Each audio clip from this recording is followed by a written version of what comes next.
चलिए लिखे भाई, चैप्टर का नाम एनसीईआरटी का 12वां चैप्टर है, 3 dimension geometry, introduction of 3 dimension geometry, जिसे हम लोग हिंदी में बोलते हैं त्रिमीय ज्यामिति का परिचय। चलो हेडिंग लगाइएगा, निर्देशांक अक्ष।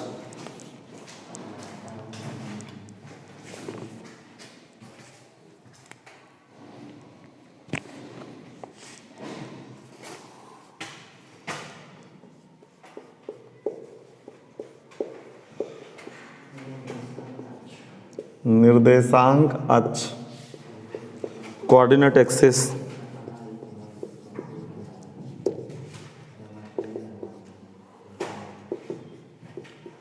कोऑर्डिनेट एक्सिस लिखना भाई। देखो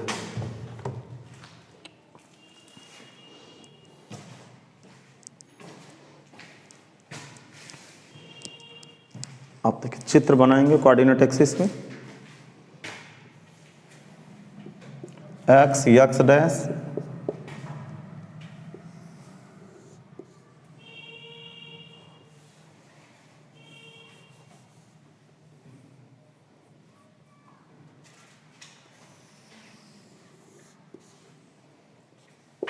Y Y dash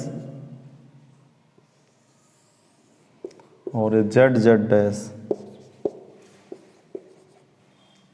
Z Z dash.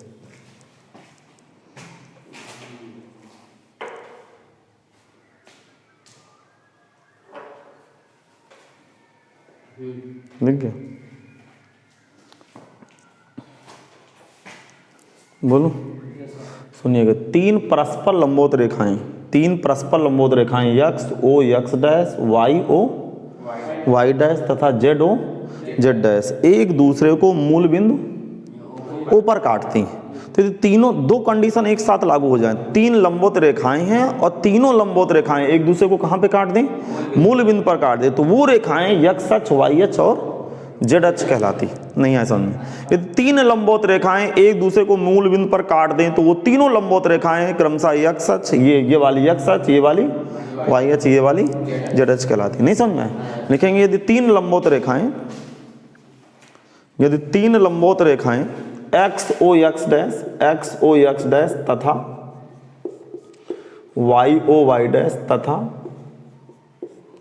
Z O Z dash, यदि 3 लंबवत रेखाएं,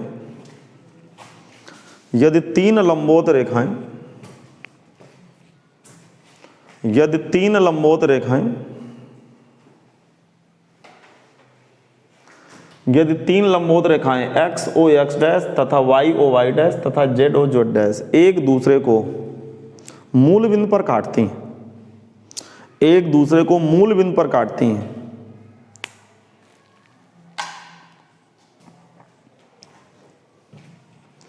एक दूसरे को मूल बिंदु पर काटती हैं,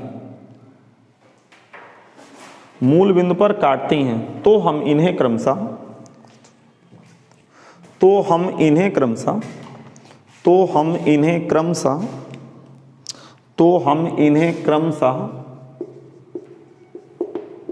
एक्स अक्ष, कामा वाई अक्ष, कामा जेड अक्ष कहते हैं।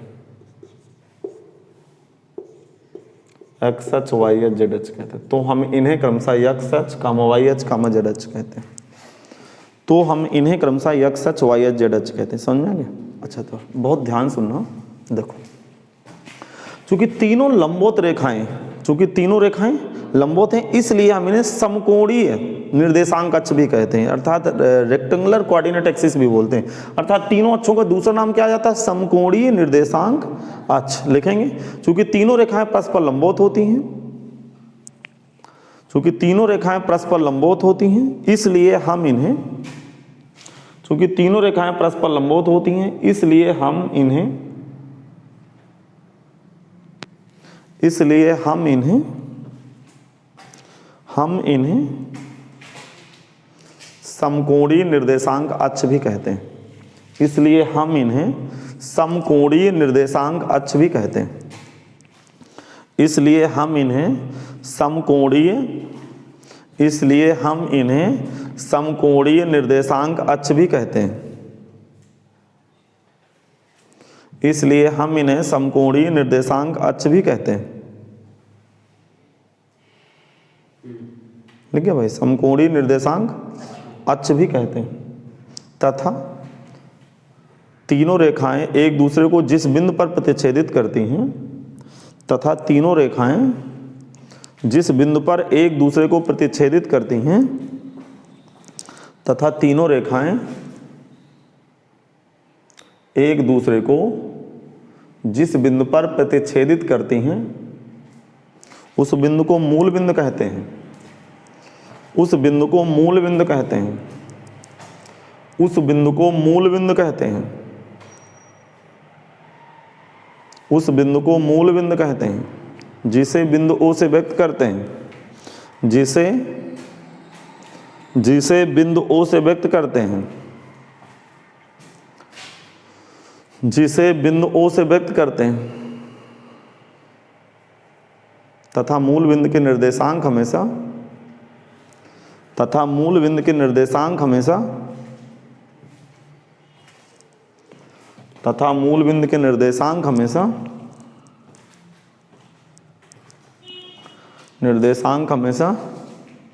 x 0,0,0 मानते हैं। 0 0 0 मानते हैं। कंप्लीट हो गया इतना। अर्थात 2D में होगा तो 2 कोऑर्डिनेट दिखते हैं, 3D में 3 कोऑर्डिनेट। पहला कोऑर्डिनेट x अक्ष का, दूसरा y अक्ष का, तीसरा z अक्ष का। हटाओ इसको। अगली हेडिंग लगाना है, लिखेंगे निर्देशांक तल, कोऑर्डिनेट प्लेन। अगली हेडिंग लगाएंगे निर्देशांक तल।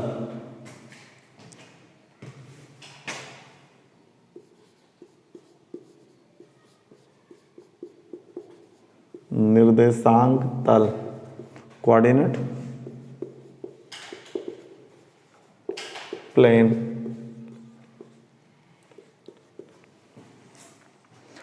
हाँ भाई, कोऑर्डिनेट प्लेन,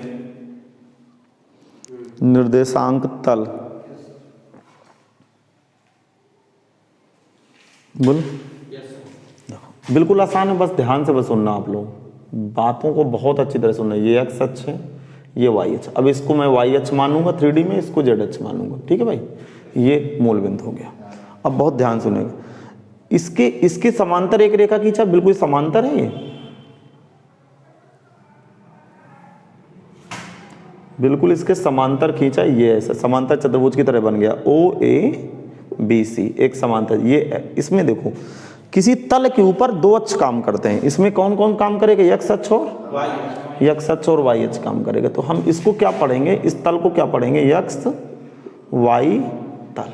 नहीं है, सुन, अब बहुत ध्यान सुनना। देखो समांतर, ये समांतर है ना, चाहिए इसके समांतर ये, इसके समांतर है। अब जरा दिमाग लगाइए, इसके समांतर इसको मैं खींचूंगा, ये इसके समांतर है ये।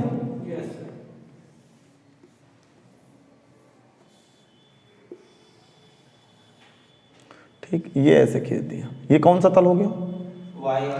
YZ तल। इसको क्या बोलेंगे? YZ तल। तो ये कौन सा तल है? ZX तल। चित्र बना ले, फिर मैं समझा दूं। समझ में नहीं आएगा?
नहीं बना पाए। देखो सीखने को क्या मिलता है इस हेडिंग से, सुनिएगा आप लोग। देखो किसी भी तल में दो अक्ष काम करते हैं, मतलब किसी भी तल में दो अक्ष काम करेंगे, ठीक है, तीन अक्ष नहीं काम करते किसी तल में। जैसे मैं आपको समझाने की, इसी कमरे से समझाने की कोशिश करता हूं कि ये वाली दीवार का कोना एक्स अक्ष है, नीचे वाली फर्श का कोना एक्स अक्ष है, और ये वाई अक्ष है, और ये जेड अक्ष है। तो जहां पे आप ये जो फर्श पे पैर रखे हुए हैं वो एक्स वाई तल हुआ। फिर ध्यान से सुना, ये वाला एक्स अक्ष है, देखें इधर से हम लोग, ये वाला कोना एक्स अक्ष है, और ये वाई अक्ष है, और ये वाला जो कार्नर जा रहा है ये जेड अक्ष है। तो इसमें दो अक्ष काम कर रहे हैं, नीचे जहां पे हम लोग पैर रखें एक्स अक्ष और वाई अक्ष। ये दीवार एक्स जेड तल हो गया, क्योंकि ये एक्स अक्ष है, ये वाई अक्ष है, तो ये एक्स जेड तल हो गया, और ये वाई अक्ष है नीचे वाला, और ये कोना क्या है, जेड अक्ष, तो ये क्या हो गया, वाई जेड तल, वाई जेड तल हो। नहीं समझ पाए आप, आगे समझ। इसका मतलब किसी भी तल में दो अक्ष काम करते हैं, मतलब किसी समतल में कितने अक्ष होते हैं, दो अक्ष होते हैं। जब कोई बिंदु हवा में होता है तो वहां पे तीन अक्ष काम करते हैं, एक्स अक्ष, वाई अक्ष, जेड अक्ष। समझ में नहीं आया, लिखेंगे किसी भी समतल पे दो अक्ष काम करते हैं, किसी भी समतल में दो अक्ष काम करते हैं,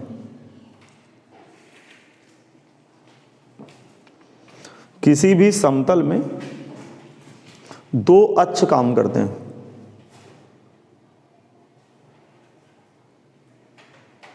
किसी भी समतल में दो अक्ष काम करते हैं। क्या मैं आगे बोल, जरा दिमाग इधर देखिए। उपयुक्त चित्र में O A B C X Y समतल है, एक्स वाई तल है, तथा ओ ए, इनका नाम ले लें भाई, O A D E, O A D E Y Z तल है, तथा ओ ई एफ सी कौन सा तल है, जेड एक्स तल है। समझ में नहीं आया क्या? हाँ, लिखेंगे उपर्युक्त चित्र में O A B C X Y तल है, O A B C X Y तल है, O A B C X Y तल है, तथा ओ ए डी ई,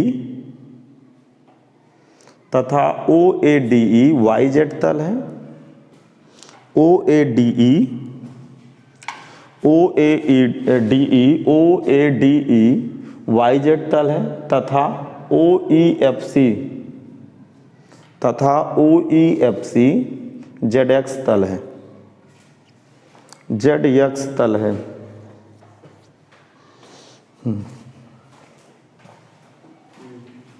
अगली हेडिंग बनाना है, अंतरिक्ष में किसी बिंदु का निर्देशांक ज्ञात करें। अभी समझाता हूं क्या हेडिंग लगानी है। हेडिंग लिखना है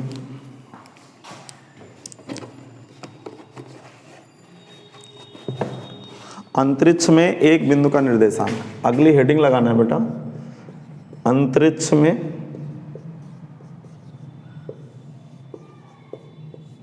एक बिंदु का निर्देशांक,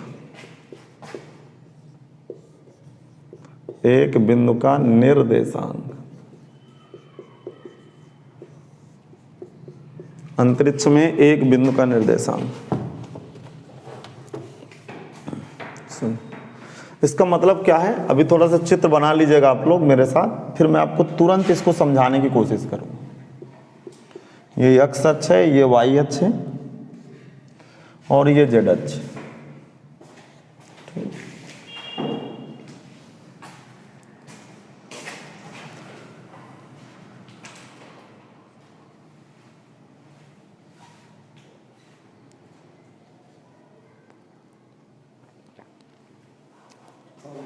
हो गया। सुनना, ये यहां पे एक बिंदु ऐसे चलेंगे, फिर ऐसे चलेंगे। ये बिंदु ए है, ये बिंदु बी है, और इस रेखा को वाई अक्ष के समांतर बनाएंगे। ध्यान से सुनिएगा, ये जो ए बी खींचा गया है किस अक्ष के समांतर है, वाई अक्ष के, और इसको यहां से ऊपर ऐसे खड़ा कर दीजिएगा। ये खड़ा कर दिए बिंदु सी, जिसका कोऑर्डिनेट है एक्स वाई जेड। ये दूरी एक्स है, ये दूरी एक्स है, ये दूरी वाई है, और इस तरह ऊंचाई ये जेड है। तो वहां का कोऑर्डिनेट बन गया एक्स वाई जेड। ये कैसे कोऑर्डिनेट आता है मैं आपको समझा रहा हूं।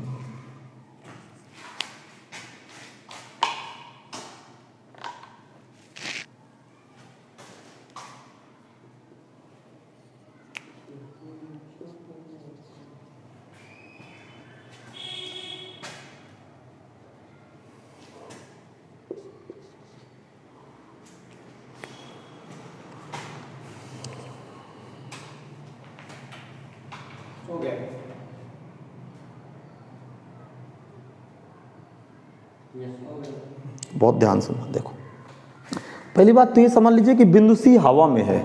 हवा का मतलब स्पेस में है, अंतरिक्ष में। नहीं समझे? बिंदु सी हवा में। अभी समझाता हूँ।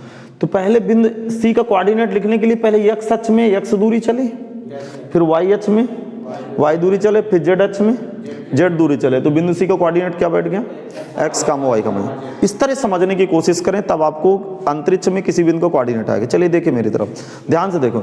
जैसे हम दीवार के कोने पकड़ेंगे, जैसे आप कमरे के फर्श का कोना पकड़िएगा। आपके कमरे के फर्श में कितने कोने होते हैं? 4। कोई एक कोना पकड़ लीजिएगा। इधर वाली दीवार का जो नीचे वाला फर्श का कोना है, ये जो इसे दीवार का किनारा है, वो एक्स अक्ष हो गया, ये वाला वाई है। और जो दोनों दीवारों की जो ऊंचाई वाला कोना है वो जेड हो गया। इतना समझ में आ गया? सपोज दैट यहाँ पे कोई बिंदु है, बहुत ध्यान सुना, यहाँ पे कोई बिंदु है, इधर देखना ध्यान से, यहाँ पे कोई बिंदु है, तो ऐसे लंब डाल देना।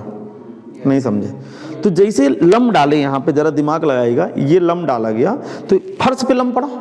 अब फर्श एक्स वाई तल है, और फिर फर्श से उठा के ऐसे लंब डालना है, इस दीवार के ऊपर लंब डालना। फिर ध्यान सुने, जैसे यहाँ अंतरिक्ष में कोई बिंदु है तो इसके ऊपर लंब डाल देना। मैं कोई मार्का वार्का ले लेता हूँ तो समझाना थोड़ा सा आसान हो जाएगा।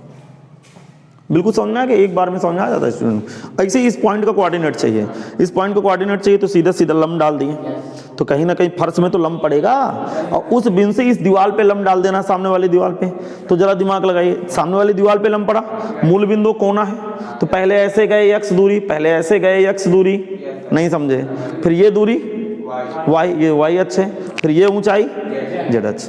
अब भी आप नहीं समझ पाए, तो यहाँ कोऑर्डिनेट एक्स वाई जेड आ गया। जैसे मैं अपना, जैसे मुझे अपने सर का निर्देशांक चाहिए, बहुत ध्यान सुनना, तो सर का निर्देशांक चाहिए, तो जो मेरी हाइट है वो जेड हो गया, क्योंकि जेड अक्ष के समांतर है, वो जेड अक्ष है। और दीवार से मैंने ऐसे मिला दिया। नहीं समझे? इस दीवार से मिला दिया, तो मूल बिंदु से पहले एक्स दूरी गया, पहले ऐसे एक्स गया, फिर नीचे वाई गया, फिर ये जेड अच्छा आ गया। तो यहाँ कोऑर्डिनेट कितना आ गया? X Y Z. तो फील नहीं हो रहा। क्यों नहीं फील हो रहा है यहाँ पे? क्योंकि 2D में 3D बना हुआ है। तो देखो जलेबी जैसे घूम रहा है, पहले ऐसे गया एक्स, फिर ऐसे गया वाई, फिर ऐसे गया। लेकिन एक्चुअल में हो क्या रहा? जरा दिमाग लगाइए, एक्चुअल में ये चीज हो रही है। जरा दिमाग लगाना, बहुत ध्यान से सुनना कि हो क्या रहा है, कि कुछ ऐसे हो रहा है। ये मूल बिंदु है, क्या देख रहे हैं आप लोग? तो ऐसे इधर से एक्स गया, इधर से एक्स गया, फिर इधर से ये यहाँ पे है मूल बिंदु भाई, ये यहाँ पे मूल बिंदु है। तो ऐसे गया एक्स, फिर ये ऐसे गया वाई, और फिर ऐसे ये जेड खड़ा हो गया। ये नहीं समझे आप? पहले ऐसे गया एक्स, फिर ऐसे गया वाई, और फिर ये गया जेड अक्ष। एक्चुअल में यहाँ पे वाई अच्छे, ये वाई अच्छे, और यहाँ पे ये जेड अच्छे। नहीं समझे आप? तो ये मूल बिंदु है यहाँ पे, तो मूल बिंदु है यहाँ पे, तो इस तरह वाई अक्ष होगा, इस तरह जेड अक्ष होगा। समझ पा रहे हैं? तो मूल बिंदु से पहले एक्स जाना है, फिर वाई जाना है, फिर ये वाई अक्ष के समांतर वाई अक्ष नहीं, और फिर ऐसे ऊपर चढ़ जाना है जेड अक्ष। अब भी नहीं समझ पाए? तो सीधा सीधा सा फंडा क्या है, आप बात पकड़िएगा। क्या समझ में आ गया? जैसे कि यहाँ का कोई पॉइंट चाहिए, खटाक से आप फर्श पे लंब डालोगे, जिस पॉइंट पे लंब पड़े उसको उठा के इस दीवार पे लंब पड़ेंगे। तो ये दूरी एक्स, ये दूरी वाई, ये दूरी जेड। जैसे ये दूरी 3 है, ये दूरी 5 है, ये दूरी 6 है, तो कोऑर्डिनेट 3, 5, 6। चित्र बन गया कि नहीं? बन गया। लिखेंगे, यदि बिंदु सी की एक्स अक्ष पर लंबिक दूरी स्मॉल एक्स हो, यदि बिंदु सी की एक्स अक्ष पर लंबिक दूरी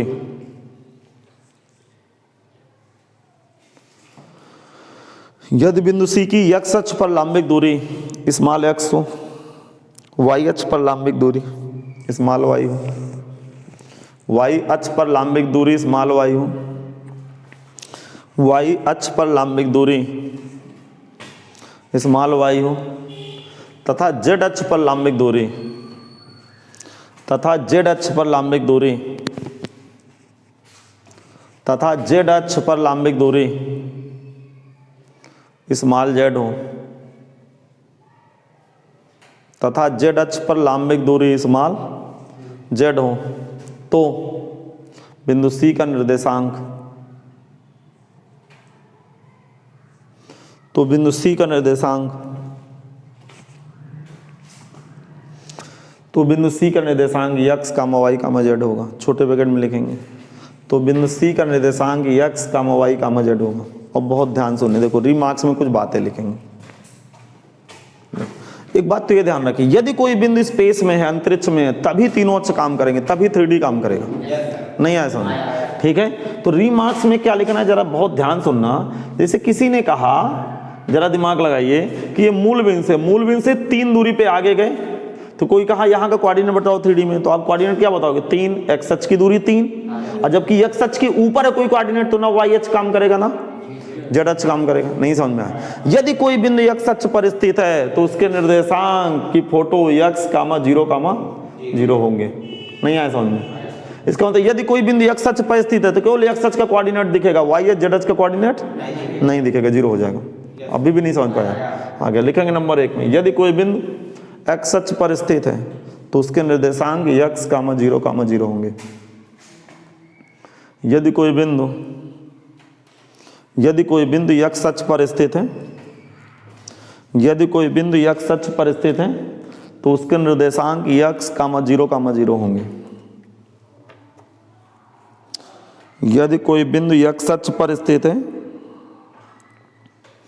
तो उसके निर्देशांक x, 0, होंगे। तो उसके निर्देशांक x, 0, होंगे। दूसरे नंबर में, यदि कोई बिंदु y अक्ष पर स्थित है, यदि कोई बिंदु y अक्ष पर स्थित है, यदि कोई बिंदु y अक्ष पर स्थित है, यदि कोई बिंदु y अक्ष पर स्थित है तो उसके निर्देशांक 0, y, 0 होंगे। y अक्ष का कोऑर्डिनेट दिखेगा, समझ में आ गया बेटा? y अक्ष का निर्देशांक दिखेगा, x और z 0 हो जाएंगे। समझ नहीं पा रहे हैं क्या आप लोग? आगे सर, तीसरे नंबर में बोलो, यदि कोई बिंदु z अक्ष पर स्थित है, बहुत अच्छा, यदि कोई बिंदु z अक्ष पर स्थित है तो उसके निर्देशांक 0, बोलो 0, 0, z होंगे। तो यदि किसी एक्सिस के ऊपर कोई पॉइंट है तो एक कोऑर्डिनेट दिखेगा, बस 2 कोऑर्डिनेट 0 हो जाएंगे। यदि x अक्ष के ऊपर स्थित है तो x का मान दिखेगा, y z 0 हो जाएंगे। यदि y अक्ष के ऊपर स्थित है, समझ रहे हैं भाई, तो y दिखेगा, x और 0 z होंगे। यदि z अक्ष पर स्थित है तो z दिखेगा और x y दोनों 0, 0 होंगे भाई।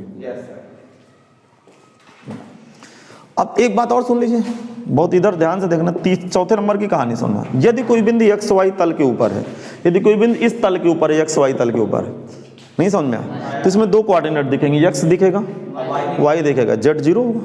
तो यदि कोई बिंदु एक्स वाई तल पर स्थित है तो उसके निर्देशांक एक्स, वाई, 0 होंगे। नहीं है समझ में? लिखो, यदि कोई बिंदु एक्स वाई तल पर स्थित है, यदि कोई बिंदु एक्स वाई तल पर स्थित है, यदि कोई बिंदु एक्स वाई तल पर स्थित है,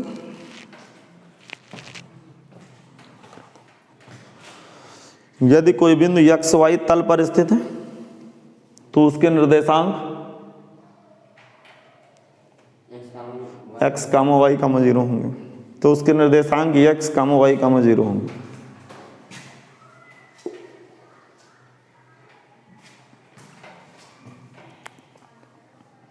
अगली बात, अच्छा, यदि कोई बिंदु y z तल पर स्थित है तो कोऑर्डिनेट कितना होगा? हाँ, x का मान 0, y दिखेगा और z दिखेगा। लिखेंगे, यदि कोई बिंदु, सेंटेंस बना लीजिएगा, इस तरह ना लिखेगा शॉर्टकट। यदि कोई बिंदु y z तल पर स्थित है, यदि कोई बिंदु y z तल पर स्थित है तो उसके निर्देशांक 0, y, z होंगे। तो उसके निर्देशांक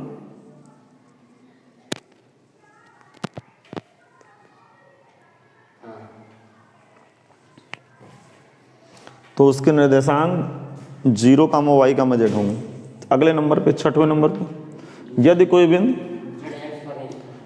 बिंदु zx तल पर स्थित है, यदि कोई बिंदु zx तल पर स्थित है तो उसके निर्देशांक बोलो, x रहेगा, y नहीं रहेगा और z रहेगा।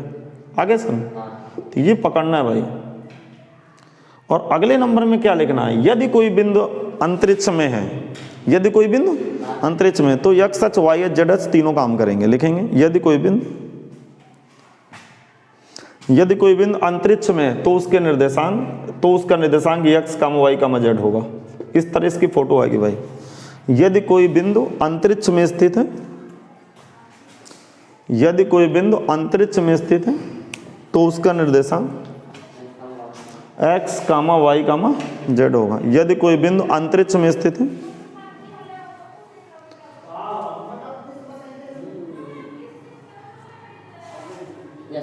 यदि कोई बिंदु अंतरिक्ष में स्थित है तो उसके निर्देशांक x कामा y कामा z होंगे।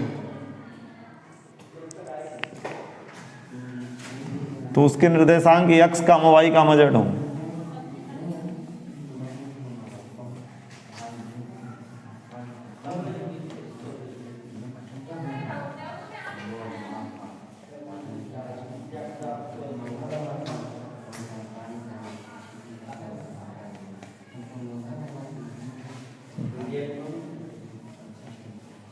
हाँ, हेडिंग बनाए। अंतरिक्ष में हेडिंग बनाना है, अंतरिक्ष में दो बिंदुओं के बीच की दूरी ज्ञात करना। हेडिंग बनाना है, अंतरिक्ष में दो बिंदुओं की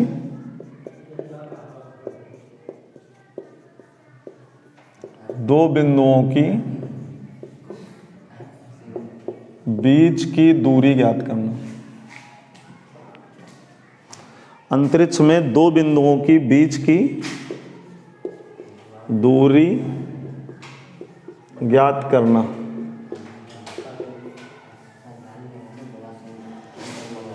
लिख गया? अंतरिक्ष में दो बिंदुओं के बीच की दूरी ज्ञात करना। बहुत दिमाग लगाना भाई। चलिए चित्र बनाना शुरू करें। एक्स अक्ष, ये वाई अक्ष और ये जेड अक्ष।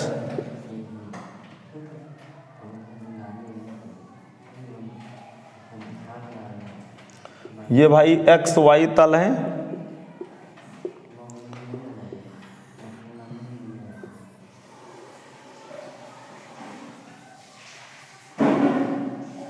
आप चित्र बना लीजिए फिर मैं इसको समझा दूं।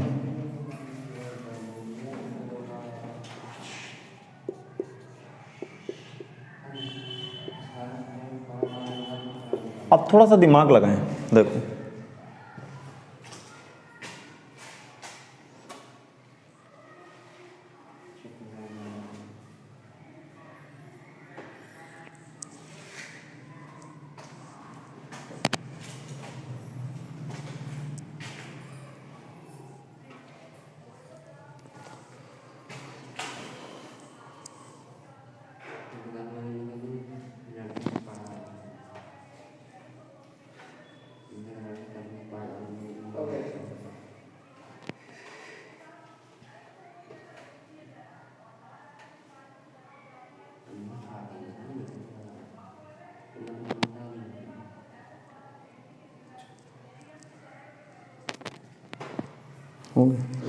देखो आभास करिए। 3D का काम होता है चीज़ों को आभास करना, और ये वाकई आभास होता है यदि आप दिमाग लगा के मेरी बात सुन रहे हैं। आपको स्पष्ट नजर आ रहा होगा कि जैसे ये कोई जमीन है, ये वाला तल लग रहा है जमीन है, और जमीन के ऊपर दो पिलर खड़े हैं और ये बिंदु Q हवा में है। एक छोटा है पिलर, एक बड़ा है। तो अंतरिक्ष में स्थित दो बिंदुओं के बीच की दूरी ज्ञात करना, अर्थात बिंदु P और Q हवा में है जिनके निर्देशांक मुझे ज्ञात करना। अब ध्यान से सुनिएगा, जैसे ये बिंदु P और Q हवा में है तो इसके कोऑर्डिनेट में x y z तीनों काम करेंगे।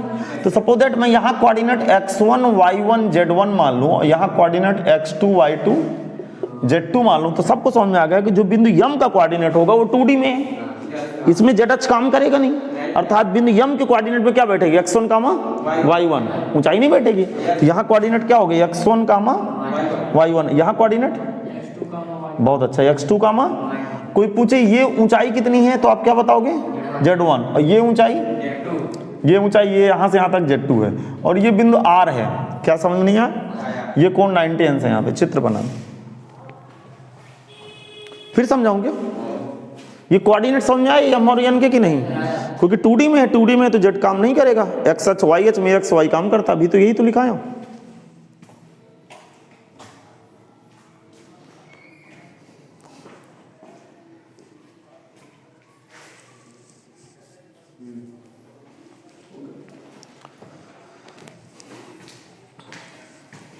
तैयार? संलग्न चित्र में अंतरिक्ष में दो बिंदु कैपिटल P और कैपिटल Q स्थित हैं। संलग्न चित्र में अंतरिक्ष में दो बिंदु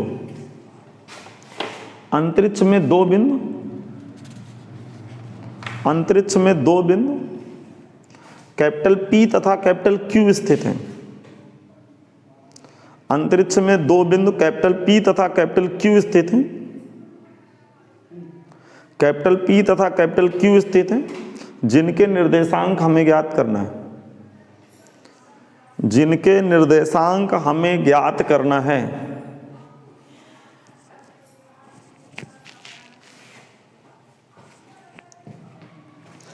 नहीं, निर्देशांक ना लिखिएगा, गलत लिखिए। जिनकी दूरियां हमें ज्ञात, जिनके बीच की दूरी हमें ज्ञात करनी, थोड़ा काट के सुधार लीजिए। जिनकी बीच की दूरी हमें ज्ञात करनी। संलग्न चित्र में अंतरिक्ष में दो बिंदु कैपिटल P और कैपिटल Q स्थित हैं, जिनकी बीच की दूरी हमें ज्ञात करनी। अच्छा देखो, अब जरा दिमाग लगाइएगा। आप दो बिंदुओं के बीच की दूरी का सूत्र लगा के mn ज्ञात कर सकते हो, नाउ mn ज्ञात कर सकते हो आप।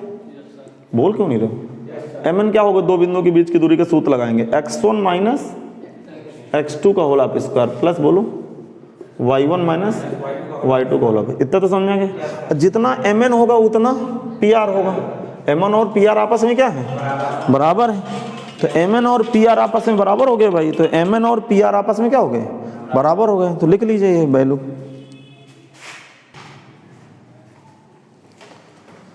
ये तो समझ में आ गया। अब बहुत ध्यान सुनना, इधर दिमाग लगाइए। ये ऊंचाई कितनी है? ये वाली ऊंचाई Z1, PM बराबर Z1 है, ठीक है। और ये QN कितना है? Z2। तो ये RQ कितना हो गया? QR कितना होगा? कोई बताएगा? Z2 माइनस का Z1।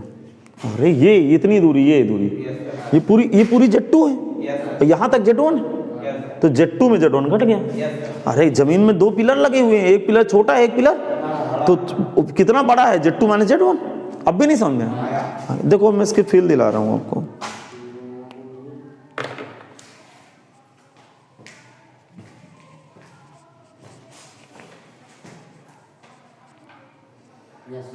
तैयार? सुनिएगा। जैसे इस तरह जमीन में दो पिलर हैं, आप देख ना पा रहे हैं चित्र? ये समझ में आ रहा है कि नहीं आ रहा? इस तरह के जैसे दो पिलर है, एक थोड़ा सा ऊंचा है, एक नीचा है, इस तरह, ठीक। अब तो ये दोनों बिंदुओं के बीच की दूरी चाहिए, अर्थात ये दूरी है चाहिए, ये दूरी दोनों की, इन दोनों बिंदुओं की दूरी, इसकी और इसकी दूरी, ये दूरी है चाहिए। अब भी नहीं समझ? तो इन दोनों को जैसे जमीन पे डालेंगे तो जरा दिमाग लगाइए। जमीन पे यहाँ पे लंब पड़ा होगा, जमीन पे तो ऐसे लंब पड़ा होगा, तो यहाँ जमीन का कोऑर्डिनेट होगा, इसका जमीन का कोऑर्डिनेट होगा x1 का y1, और हाइट Z1 है तो यहाँ कोऑर्डिनेट कितने बढ़ गए? x1 y1। इसी तरह इसको भी जमीन पे लंब डाला गया होगा, तो जब ये जमीन पे नीचे लंब डाला होगा तो जमीन का कोऑर्डिनेट क्या है? x2 y2, और ये हाइट Z2 है। समझ में आ गया? और ये कितना ऊंचा है? इसको जैसे मिलाएंगे तो ऊपर वाली ऊंचाई कितनी है? Z2 minus Z1। अब भी नहीं दिखा क्या? आ गया। अच्छा, अब जरा दिमाग लगाइएगा। यहाँ पे 90 अंश का कोण है, तो हमें PQ ज्ञात करना है, तो पाइथागोरस प्रमेय लगा दूं। समकोण त्रिभुज PRQ में पाइथागोरस प्रमेय से लिखेंगे। समकोण त्रिभुज PRQ में, समकोण त्रिभुज PRQ में पाइथागोरस प्रमेय से।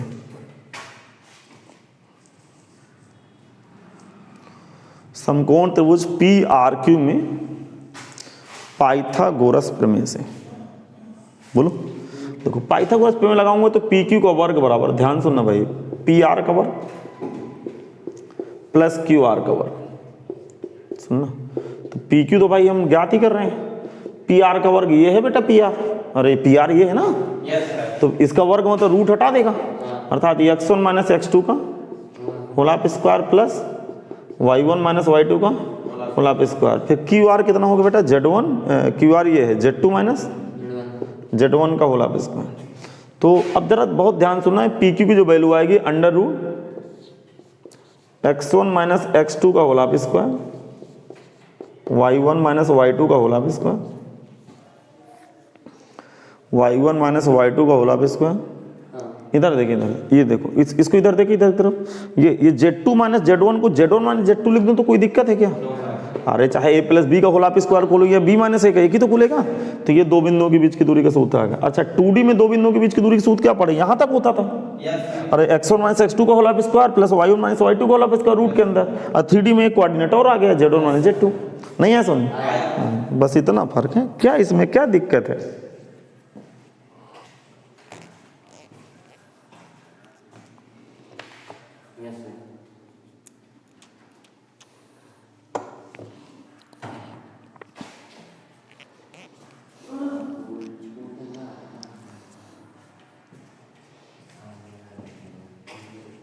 बोलो।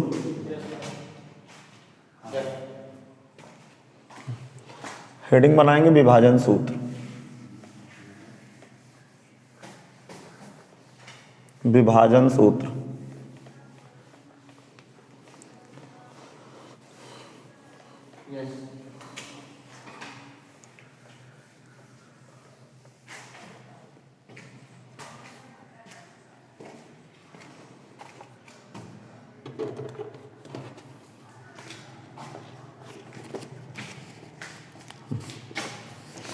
हेडिंग लगाएंगे विभाजन सूत्र, मतलब सेक्शन फार्मूला।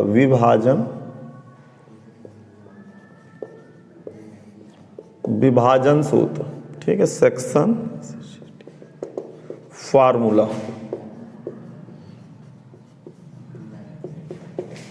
देखो सुनो जरा, बहुत अच्छी तरह ध्यान से सुनिएगा। सेक्शन फार्मूला दो तरह होता है। एक अंता मतलब विभाजन सूत्र दो तरह से लगाया जाता है, एक अंता विभाजन, एक बाह्य विभाजन। लिखेंगे विभाजन सूत्र दो तरह से प्रयोग किया जाता है। विभाजन सूत्र दो प्रकार से प्रयोग किया जाता है।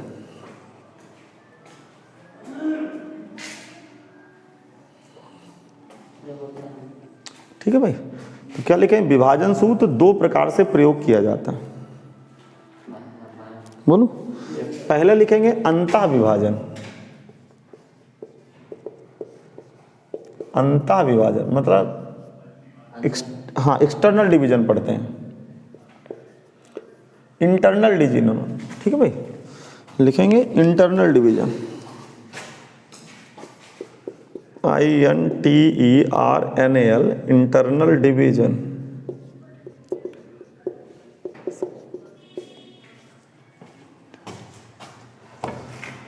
अब बहुत ध्यान से सुनना।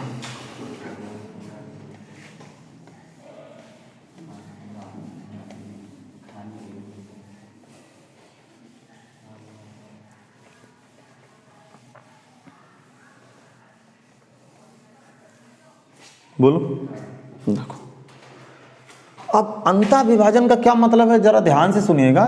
ये P है, ये Q है, जिसका अंतः विभाजन बिंदु R है, मध्य बिंदु में न रखिएगा। यहाँ का अनुपात M है, ये N है। यहाँ कोऑर्डिनेट क्या है? x1 y1,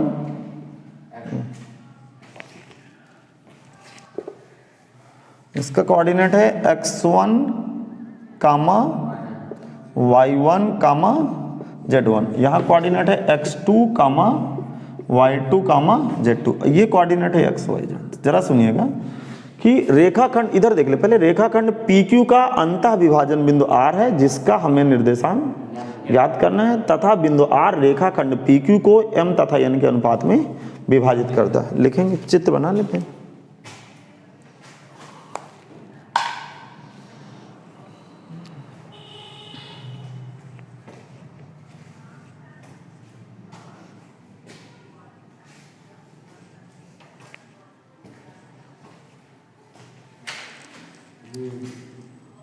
लिखो, संलग्न चित्र में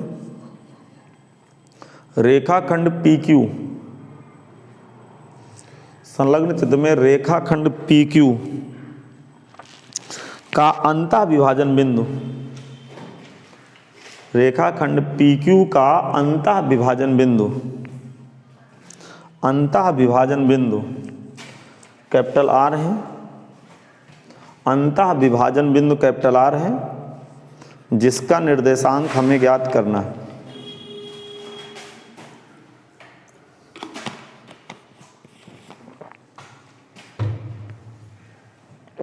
जिसका निर्देशांक हमें ज्ञात करना, तथा बिंदु R रेखाखंड PQ को, तथा बिंदु R रेखाखंड PQ को M तथा N के अनुपात में विभाजित करता है। M तथा N के अनुपात में विभाजित करता है।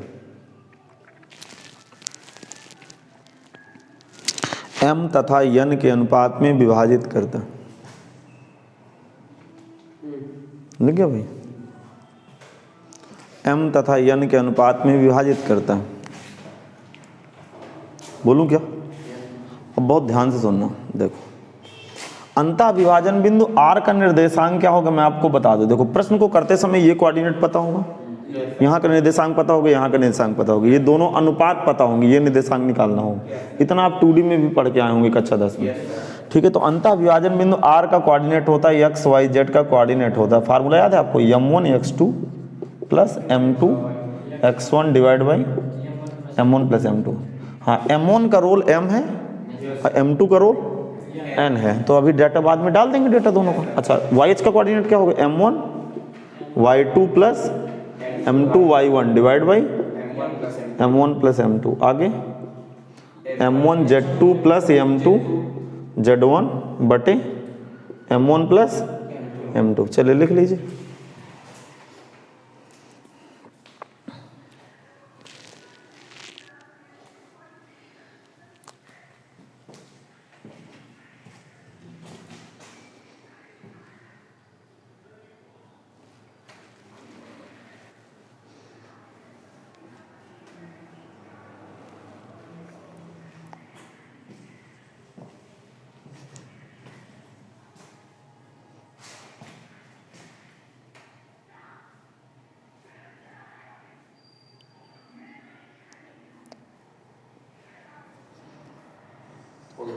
हो गया।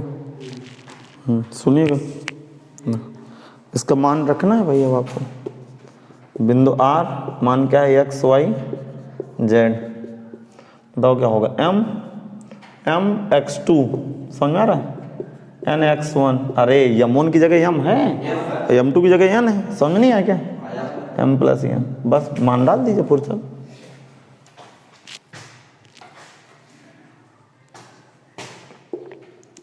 my2 plus ny1 divide by m1 plus m2, mz2 plus nz1।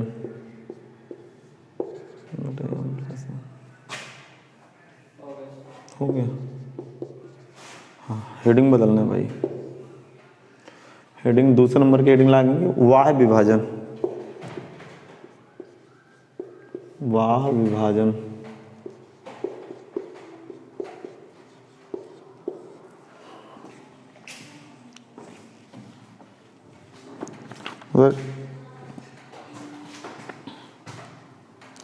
External division है, EXTERNAL एक्सटर्नल डिवीजन।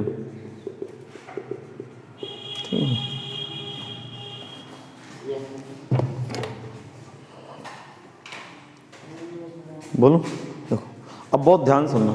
इसकी कहानी क्या चलेगी, इधर देखेंगे। देखो ये बाहर की तरफ ऐसे, ये बिंदु P है और ये बिंदु Q है और ये बाहर की तरफ आ रहा है, नहीं समझे, मतलब रेखाखंड PQ के बाहर है विभाजन बिंदु। ठीक है, ये अनुपात यहाँ से यहाँ तक m है ये, और ये अनुपात n है। यहाँ का कोऑर्डिनेट x1 y1 z1 है। यहाँ ये कोऑर्डिनेट निकालना है x y z, समझ गए। और ये कोऑर्डिनेट x2 y2 z2। चित्र बना लो, चित्र बना लीजिए, फिर मैं इसको लिखाऊं।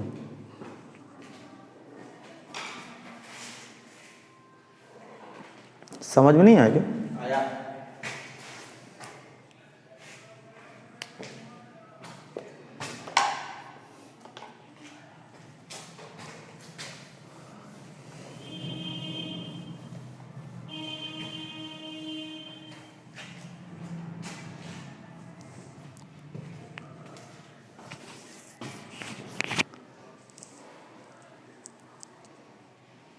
बन गया। लिखेंगे संलग्न चित्र में, संलग्न चित्र में रेखाखंड PQ का वाह विभाजन बिंदु कैपिटल R। संलग्न चित्र में रेखाखंड PQ, संलग्न चित्र में रेखाखंड PQ का वाह विभाजन बिंदु, वाह विभाजन बिंदु, विभाजन बिंदु कैपिटल R है। वाह विभाजन बिंदु कैपिटल R है, जिसके निर्देशांक हमें ज्ञात करना, जिसके निर्देशांक हमें ज्ञात करना, जिसके निर्देशांक हमें ज्ञात करना, तथा विभाजन बिंदु कैपिटल आर रेखाखंड पी क्यू को तथा विभाजन बिंदु कैपिटल आर रेखाखंड पी क्यू को एम तथा एन के अनुपात में एम तथा एन के अनुपात में एम तथा एन के अनुपात में विभाजित करता हूँ एम तथा एन के अनुपात में विभाजित करता हूँ एम तथा एन के अनुपात में विभाजित करता हूँ। ठीक है भाई, देखो अब बहुत ध्यान सुनना, इसी में देखिए ये जो फार्मूला होता है ना, बीच का चिन्ह क्या हो जाता है, माइनस हो जाता है। ऊपर भी माइनस होता है, नीचे भी माइनस होता है भाई। लिखेंगे y विभाजन बिंदु r का निर्देशांक, लिख लीजिए तुरंत।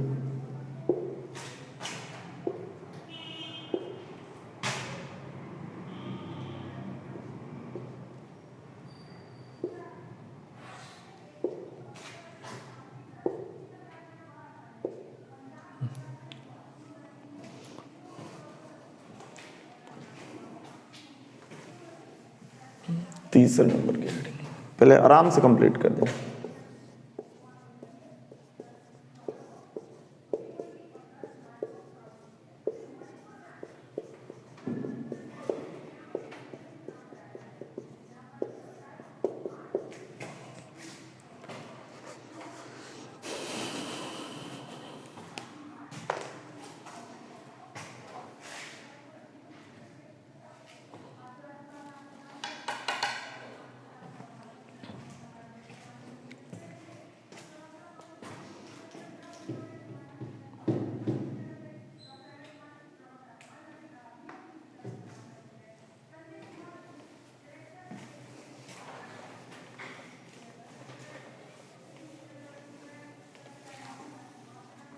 नहीं लिख पाया यार, मैं हटा दिया। अरे ऊपर देख लीजिए ना नोट्स में, माइनस है तो लगाना था और क्या। अब सुनो, अगली हेडिंग है तीसरे नंबर की हेडिंग, मध्य बिंदु का निर्देशांक। लगाइए। अच्छा, मध्य बिंदु का मतलब क्या होता है? जो विभाजन बिंदु है वो मध्य में है। मध्य में तो 100% तो इंटरनल हो गया, अंदर चला गया। अरे अंदर नहीं होगा, बाहर थोड़ा मध्य बिंदु हो जाए। नहीं समझे आप? आगे सुन, अब बहुत ध्यान से सुनना कि ये मध्य बिंदु का निर्देशांक है, ये ए है, सॉरी ये रेखाखंड पी क्यू है जिसका मध्य बिंदु आर है, जिसका निर्देशांक मध्य बिंदु, तो दोनों रेशियो आपस में क्या होंगे? सपोज दैट के मान लिए थोड़ी देर के लिए। यहाँ कोऑर्डिनेट क्या है? x1 y1 कामा z1, ये कोऑर्डिनेट x2 कामा y2 कामा z2। लिखो लिखो,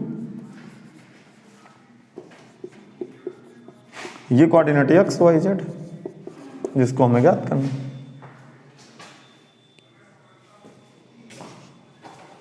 नहीं है क्या? सुन,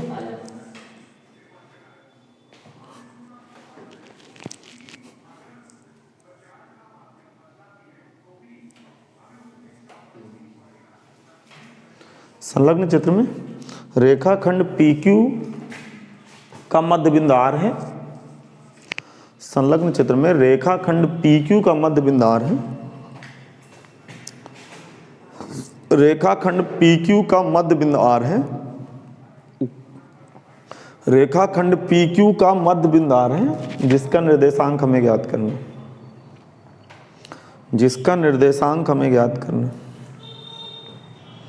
जिसका निर्देशांक हमें ज्ञात करना। अब सुनो, बहुत ध्यान सुनना, बताइए जब आपका लिख जाए इतना।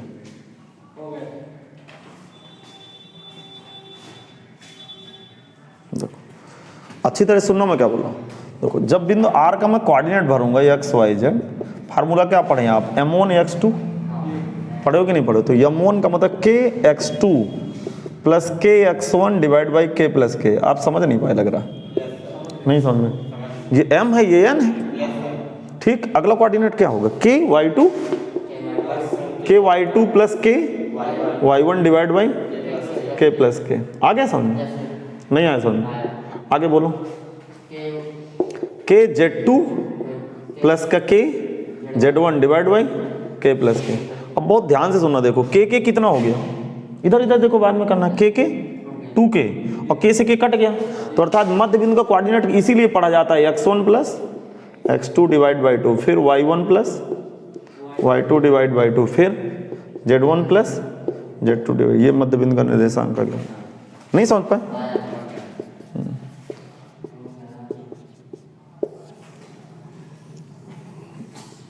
कंप्लीट कर